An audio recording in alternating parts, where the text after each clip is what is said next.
থেকে 540 বছর পূর্বে নদিয়া জেলার অন্তর্গত নবদ্বীপ ধামে সচি মায়ের কোল আলো করে আমার কলিযুগের একমাত্র ভগবান শ্রীকৃষ্ণ চৈতন্য মহাপ্রভুর আবির্ভাব হয়েছিল। তাই সেদিন থেকে আমরা এই মধুর হরিনাম সংকীর্তন জানতে পেরেছি, বুঝতে পেরেছি, শিখতে পেরেছি। আর সেদিন থেকে আমরা বুঝেছি যে হরিনাম সংকীর্তন তো তাই না, তাই আমরা সেদিন থেকে সকলে হরিনাম সংকীর্তন একসঙ্গে বহমান করে চলেছি। হরি বল, হরি বল। তো দেখুন, আমরা হিন্দু সনাতন ধর্মের মানুষ, তাই না? আমরা হিন্দু সনাতন ধর্মের মানুষ। পৃথিবীর শ্রেষ্ঠ ধর্ম, আদি ধর্ম, সর্ব উত্তম ধর্ম এই হিন্দু সনাতন ধর্ম। আর আমরা এমন সৌভাগ্যবান, সৌভাগ্যবতী এই হিন্দু সনাতন ধর্ম পরিবারে জন্মগ্রহণ করে আমরা গর্ববোধ করি, আমরা গর্বিতা, তাই না? কারণ যদি মহাপ্রভু না আসতেন, এই যে হরিনাম সংকীর্তন এত আনন্দ, এত প্রেম আমরা জানতে পারতাম না, তাই না?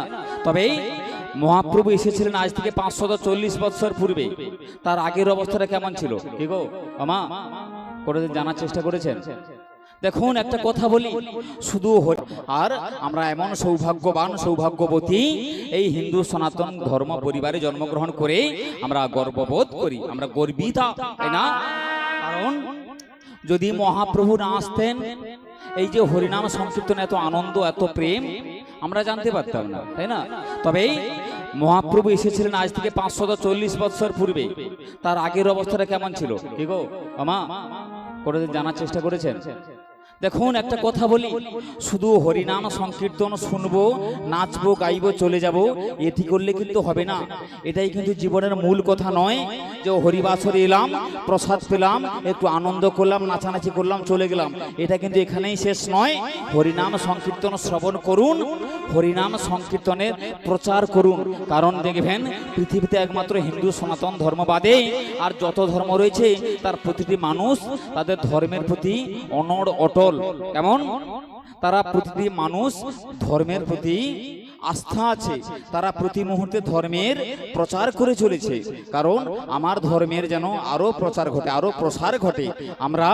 আমরা আসি শুধু আনন্দ করবার জন্য, নাচানাচি করবার জন্য, তাই না? কেউ ধর্মের প্রচার করি না, এই নাচানাচি করলাম, হরিনাম সংকীর্তন শ্রবণ করলাম আর বাড়ি চলে গেলাম। এটাই কিন্তু শেষ কথা নয়।